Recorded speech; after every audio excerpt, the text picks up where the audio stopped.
Alors, bonjour chers auditeurs et bienvenue sur les grandes voix francophones, la radio et télévision sur Internet et bienvenue à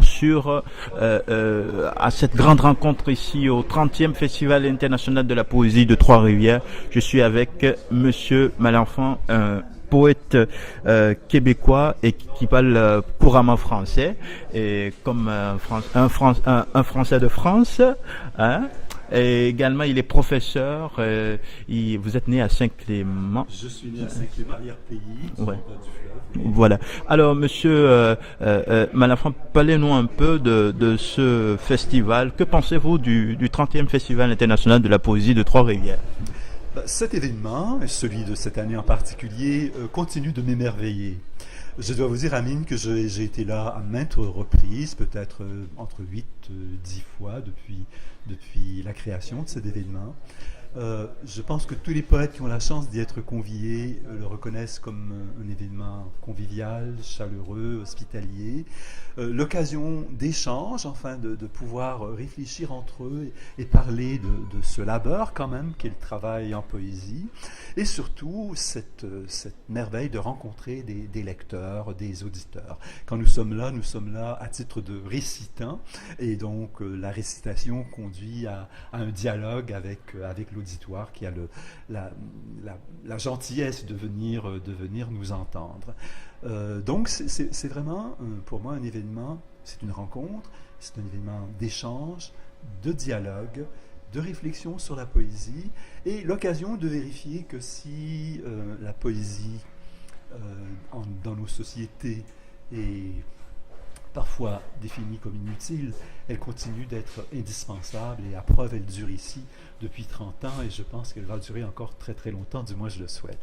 30 années pour faire de cette ville la capitale mondiale de la poésie. Est-ce que vous êtes fier?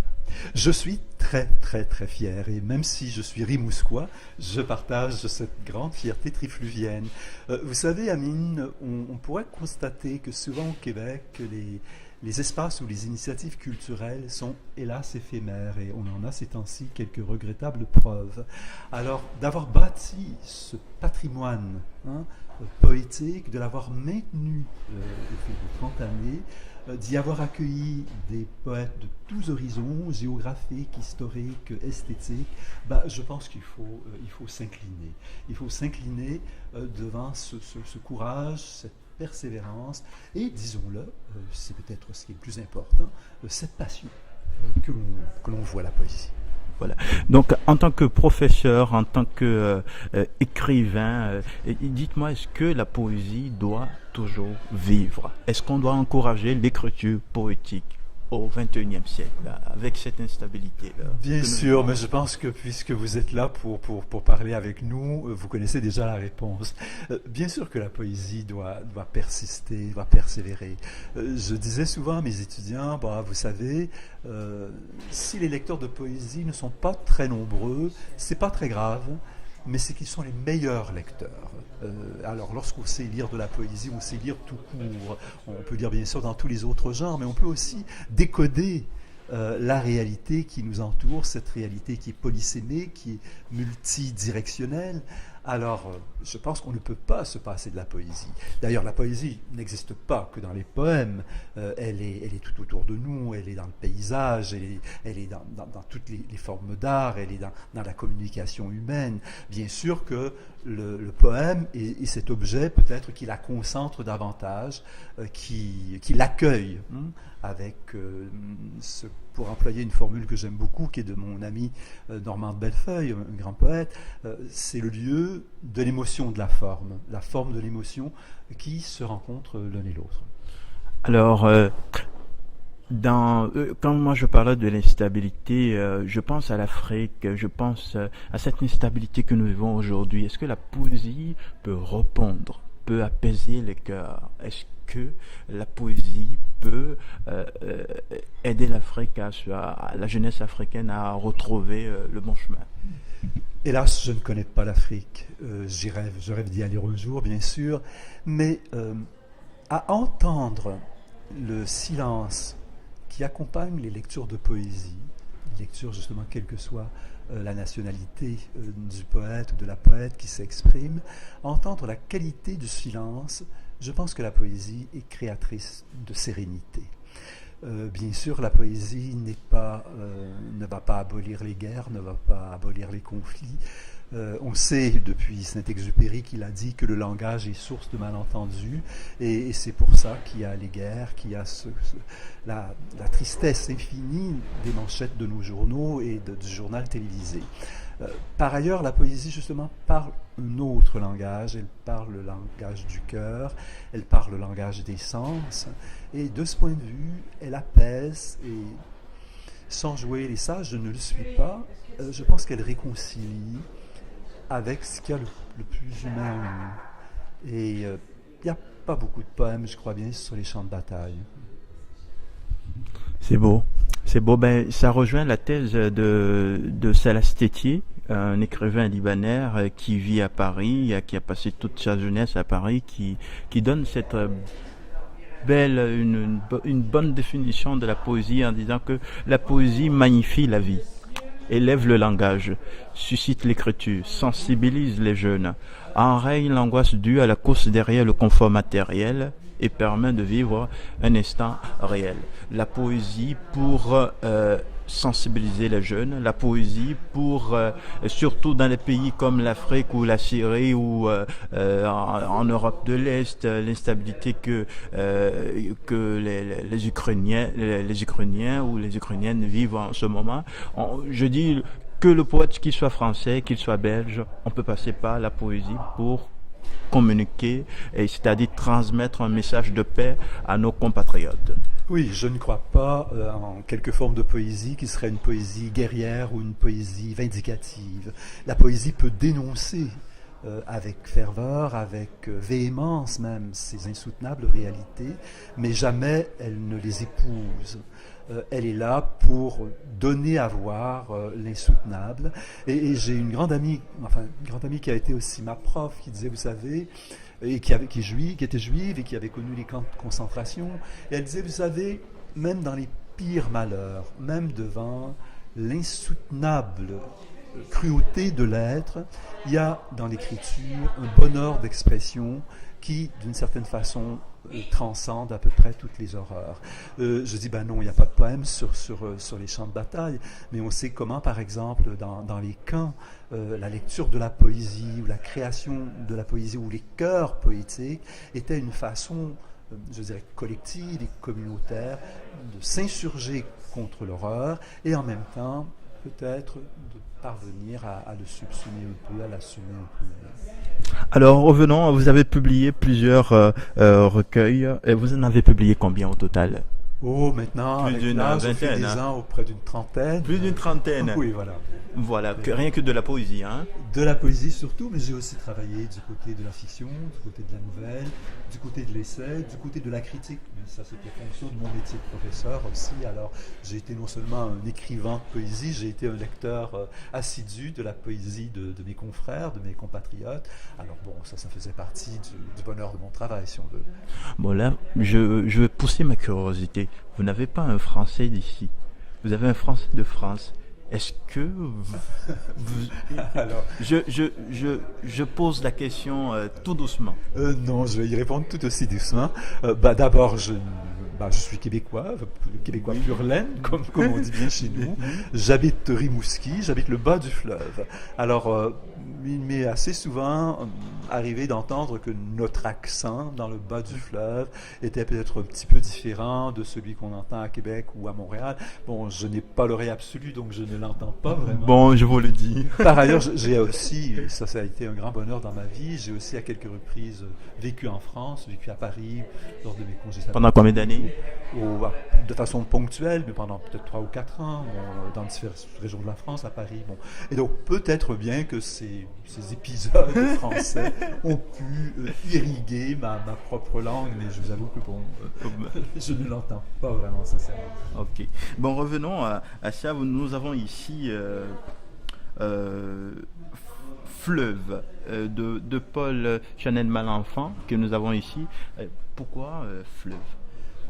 Fleuve, c'est bleu, et ça porte une couleur bleue. Oui, bon, d'une part. Je vis à Rimouski, donc, qui est une petite ville en front de mer, une petite ville du bas du fleuve, du bas Saint-Laurent. Alors, tous les jours, soit j'ai les pieds dans l'eau, ou soit je peux regarder la ligne d'horizon.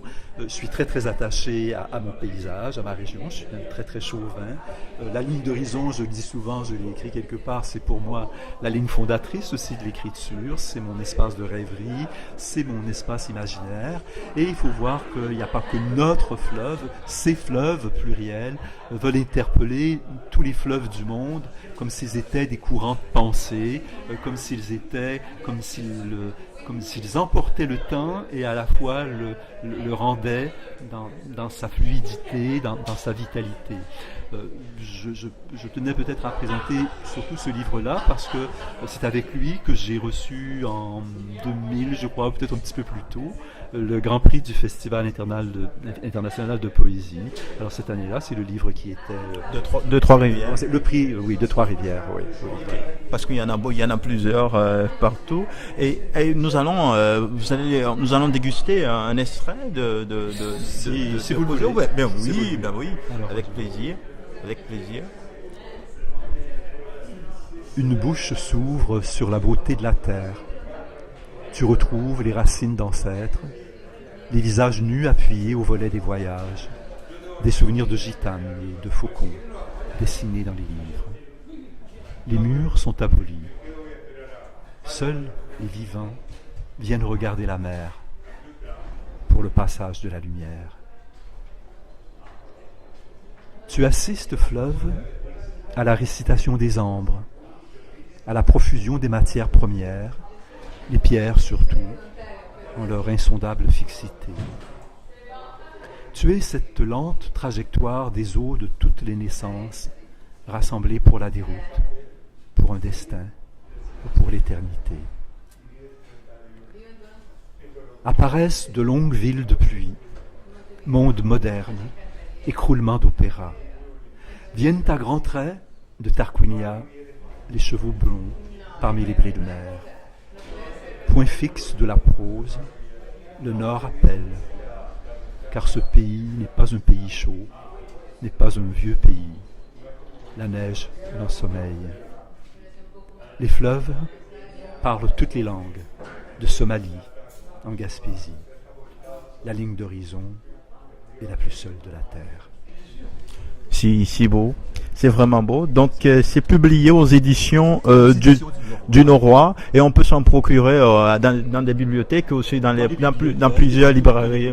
Voilà. Le Noroît étant une maison d'édition qui publie beaucoup beaucoup de Québécois. J'ai la chance d'y être depuis plusieurs années. Presque la totalité de mes recueils y sont, sauf les livres de prose qu'on va retrouver plutôt aux éditions de l'Hexagone. Ou au prochain salon des livres de Montréal. Vous pouvez, voilà. Donc, encore, nous avons ici Traces de l'éphémère de Monsieur Paul Chanel Malenfant, publié aux éditions du Noroît. Traces de l'éphémère. Voilà. Alors, ça veut dire, Amine, que c'est sans doute le plus beau cadeau éditorial qui m'ait été fait. On trouve aux éditions du Noroît une collection où on accueille les poètes qui ont atteint une certaine avancée dans leur parcours, et il s'agit donc d'une anthologie, d'une sorte de florilège. Et quand je parle de cadeau, c'est que j'ai eu cette chance dont je ne me remets jamais, que ce soit une très très grande amie, une immense poète, Louise Dupré, qui est d'ailleurs présente ici cette année, qui a reçu à 2 reprises le Grand Prix du Festival international de poésie, qui a eu cette patience, cette générosité, qui m'a fait l'amitié de relire l'ensemble de mes recueils, de faire un choix et de faire une préface. Alors c'est le plus beau cadeau qu'un poète peut recevoir à un moment donné dans sa vie, d'être lu par quelqu'un qui est à la fois, bon, disons-le, qui est une grande poète et qui était professeur aussi à l'UQAM, donc qui a de remarquables compétences de poéticienne, donc qui est capable de lire à la fois avec cœur, avec un tact analytique, avec intelligence, mais aussi avec avec une immense empathie naturelle. Alors, ce serait une façon de remercier à nouveau Louise Dupré pour ce présent incommensurable qu'elle m'a fait. Alors, donc on passe au tombeau. Le tombeau toujours de Paul Chanel Malenfant, publié à l'Hexagone, une grande maison d'édition. C'est Québécois qui a pris la relève maintenant de l'Hexagone, hein, je crois. Oui, voilà. Donc, alors le tombeau. C'est tombeau, je sais ce que c'est tombeau. Est-ce que c'est pour célébrer quelque chose ou pour rompre quelque chose? Bon, Tombeau, comme son titre l'indique, est un livre de deuil, est un livre en hommage à des amis, à des amitiés disparues, à des proches disparus. Le tombeau même est un genre littéraire, hein. Il est de l'ordre de la lamentation, de la plainte, de la mélancolie à l'égard des êtres en allée, mais en même temps il est l'occasion d'une célébration de leur mémoire. Bon, c'est toujours embarrassant de faire ce genre de confidence, mais je pense que je suis fondamentalement un mélancolique, mais le mélancolique n'est pas forcément malheureux. Il est celui qui se désole de la disparition des êtres et des choses, mais qui en même temps qui se réjouit qu'ils aient été là, qui se réjouit de leur présence. Et le tombeau célèbre ce que j'appellerais la présence de l'absence. Ce genre, je pense que je peux le dire, là, je m'exprime plutôt en professeur, est assez fréquent, nombreux au Québec, peut-être chez les poètes de mon âge, de ma génération. Une autre amie, une grande poète aussi, comme Denise Deshôtels, a fait un admirable, pour célébrer la mémoire d'une grande amie disparue, a fait un livre qui s'appelle Tombeau de loup. Elle a fait un autre livre qui s'appelle Pendant la mort. Il y a aussi un immense poète qui est Fernand Ouellette, un poète gigantesque, si je puis dire, dans la lignée des Gaston Miron, qui a écrit sur la mort de son père un livre admirable qui s'intitule Les Heures. Ouais, un homme effacé, hein? Oui, maintenant j'ai envie de dire oui, un homme effacé. Il fait pas trop du bruit. Il fait pas trop du bruit. Non, parce que j'ai envie de dire, c'est un immense poète silencieux. Ce n'est pas un poète de la place publique, c'est un poète, je dirais, de l'intimité, des univers plus fort clos. Alors bon, je pense aussi, il faut le reconnaître, autant un événement comme Trois-Rivières célèbre la poésie sur la place publique, c'est très bien, Miron l'a dit, hein, je suis fier d'être sur la place publique avec les miens, mais en même temps, je pense que la poésie, c'est une alchimie secrète. Enfin, je n'écris pas dans les cafés, je pense qu'il faut du silence, il faut une chambre à soi, il faut un espace... j'ai envie de dire un espace presque pieux, hein, pour écrire de la poésie, pour se concentrer, pour ne pas ne pas subir tous les bruissements du monde. Il faut être à l'écoute, hein, il ne faut pas écrire en dehors du monde, mais je pense qu'il faut momentanément prendre ce que j'appelle la bonne distance à l'endroit des zones de turbulence pour être capable d'en parler et d'écrire. D'accord. Si voilà, le tombeau publié par la maison d'édition l'Hexagone, Paul Chanel Malenfant, disponible partout dans les librairies. Que vous soyez en France, il y a la librairie de Québec en France, vous pouvez vous en procurer. C'est ça. Là, la petite mariée de Chagall, la petite mariée. Tu vois bien, toi l'aveugle et sourde et muette, que je suis en train d'écrire ta vie comme un homme d'âge mûr en train d'étreindre le cadavre d'un amour. La petite mariée, c'est de quelle année? Alors, je pense qu'il faut moi-même que je regarde. Vous en avez tellement écrit? Oui, peut-être. Alors, c'est 2012. C'est un livre, bien sûr, qui me tient fort à cœur. On vient de parler de Tombeau.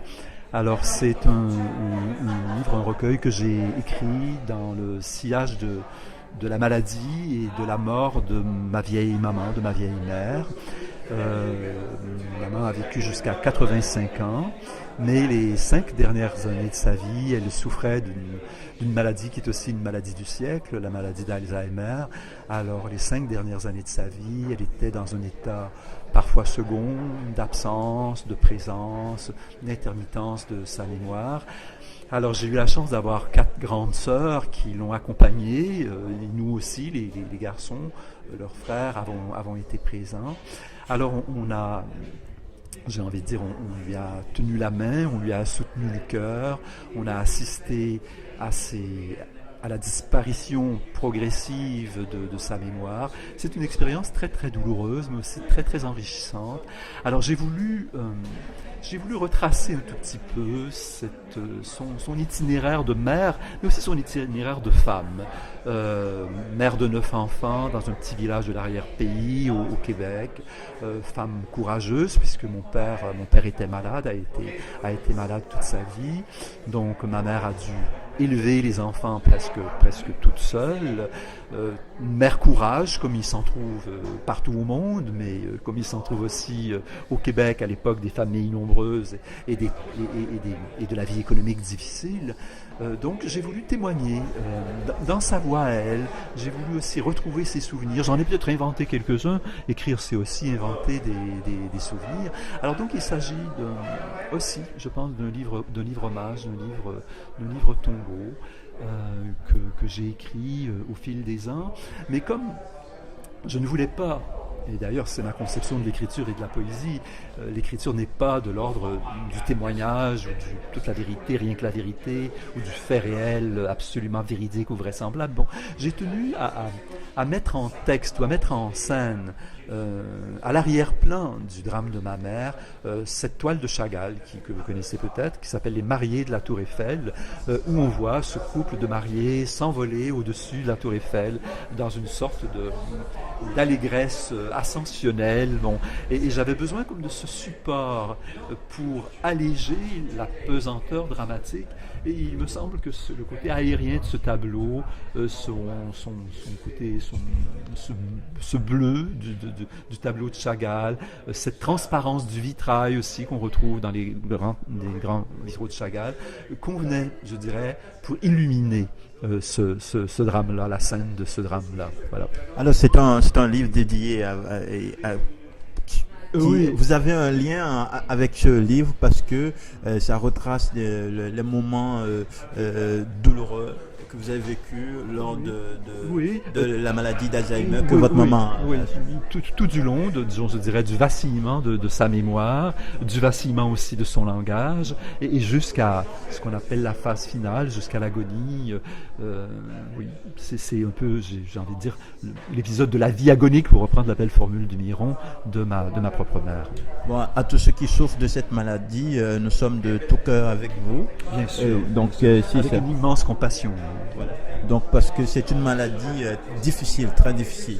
Alors on peut aussi la voir dans une bibliothèque, à la bibliothèque, un peu partout. Donc allez vous en procurer La Petite Mariée de Chagall, publiée aux éditions du Noroît. Donc voilà un peu. Merci. Un dernier mot, dernier mot. Si vous me permettez, c'est que je viens d'apprendre, et avec mes collègues, il y a 48 heures, que mon plus récent livre, qui s'appelle Toujours Jamais, qui est publié comme tombeau aux éditions de l'Hexagone, vient d'être désigné comme finaliste au prix du gouverneur général du Canada, section poésie 2014. Bon. Alors c'est un grand bonheur qui s'ajoute à celui d'être présent ici à Trois-Rivières. On s'en va tout à l'heure prendre du champagne, il faut ça. Allez, je viens. Allez, merci chers auditeurs et téléspectateurs, merci d'être toujours câblés sur les grandes voix francophones. Merci d'être avec nous au 30e Festival international de la poésie de Trois-Rivières. On était avec monsieur Malenfant, un monsieur vraiment à encourager. Puisqu'il il est finaliste, il va avoir un prix très bientôt. Et vous pouvez avoir également toutes ces œuvres, que vous soyez à Paris, à la librairie du Québec à Paris, et un peu partout dans les librairies ici. Portez-vous bien et à très bientôt. Allez, merci beaucoup Amine. Je suis très content. Courtoisie. Mais vous parlez en français, moi je veux dire en français, c'est pourquoi j'étais perdu des bêtises.